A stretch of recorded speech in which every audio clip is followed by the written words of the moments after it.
One of my so-called friends said, I know a place that we can rob. So everybody get their pistols and let's go. We did the robbery, and 24 hours later, we were arrested. They sent me to the Gladiator School, the worst maximum security prison in the state of Washington. I noticed the guy always looking at me. He appeared to be a white guy. He had a long mustache. He appeared to be white, but he was sitting with black people. He would always look at me, and I seriously thought that he had a problem with me. So one day, I'm walking around the track, and that same person stands up off of the tables in the yard, looking at me the whole time. He's got about 5 African-American people with him, behind him, and he's walking straight towards me. And I'm like, okay, here we go. This is how it happens. I'm gonna get jumped. They got a problem with me, and I've always promised my mother, so they went straight for me, all the way until they got about 10 yards from me. And finally, I just turned, and I squared up, because I knew it was gonna happen. The guy says, whoa, whoa, whoa, whoa, no, nothing like that. Assalamu alaikum. And I said, what? Learned that his name was Omar, and that he was from Turkey.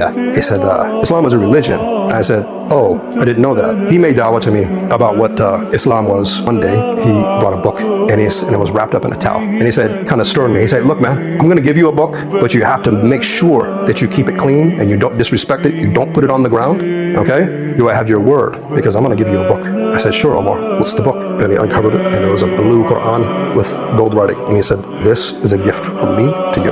This is now your Quran. And I wrapped it up, and I said, well, thank you, Omar. Thank you so much. I went back to my cell, and I opened this book. And the first thing that I did is I went to the index, and I looked for names. Moses, Jesus appeared, Abraham, Isaac, Joseph, Jacob, all of these. And my first intuition was, oh God, it's just like the Bible. And if it's just like the Bible, it's not true. It's gonna have these contradictions. It's the same people. Oh man, what Omar was saying was good. And now, I don't know. So I opened the Quran, and I read the story. The first chapter that I opened up was Ar-Rahman. And I read it, and the language, the delivery of the Quran was so unique to me. And I just thought, the way this book is worded is amazing. And so I read the Quran, and I read the Quran. And so, the third day, I really got into the Quran. I was committed to reading it for hours. Weeks passed, maybe even 2 or 3 months. Omar approaches me, and he says, look, man, how about if I invite you to Jummah? And I said, Omar, Jummah? I have no idea what you're talking about. Yeah, Jummah, this is Sunday prayer. You know that? Okay, for the Muslims, it's on Friday. Do you want to come? And so I said, sure. As a Christian attending Jummah, I felt so at home while not being a Muslim at the same time.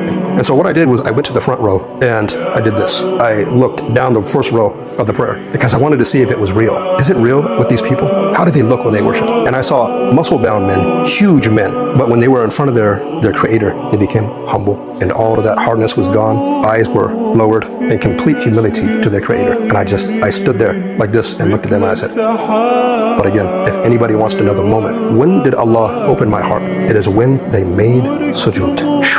When they made sujood, and I saw them call the adhan, wash themselves, recite the Holy Quran, become humble.